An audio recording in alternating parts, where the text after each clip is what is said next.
Engineering படிச்சிருக்கீங்களா? நீங்க bank manager ஆகணும் அப்படின்னா என்ன ஸ்டெப் பை ஸ்டெப் ப்ராசஸ் அப்படிங்கிறது இந்த 1 மினிட்ல வந்து பார்க்கலாம். உங்களுக்கு இன் டெப்த்தா தெரியணும் அப்படின்னா நம்ம சேனல்ல வந்து வீடியோ இருக்கு. உங்களுக்கு லிங்க் வேணா ரிலேட்டட் வீடியோல இருக்கு. வேணும் அப்படின்னா வந்து நீங்க செக் பண்ணி பார்த்துக்கோங்க. ஸோ இன்ஜினியரிங் முடிச்சுட்டு பேங்க் மேனேஜர் ஆக முடியுமா அந்த மாதிரி கேட்டிங்க அப்படின்னா கண்டிப்பாக ட்ரை பண்ணலாம். பட் உங்கள் ஃபீல்டுக்கும் அதுக்கு வந்து சம்மந்தமே இருக்காது. பட் இன்ட்ரெஸ்ட் இருக்குது அப்படின்னா கண்டிப்பாக வந்து நீங்கள் ட்ரை பண்ணி பார்க்கலாம்.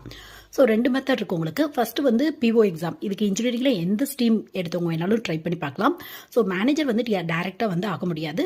அசிஸ்டன்ட் மேனேஜருக்கு ஈக்குவலான போஸ்டிங் போட்டு அதுக்கப்புறம் ப்ரமோஷனில் வந்து நீங்கள் ட்ரை பண்ணி பார்க்கலாம்.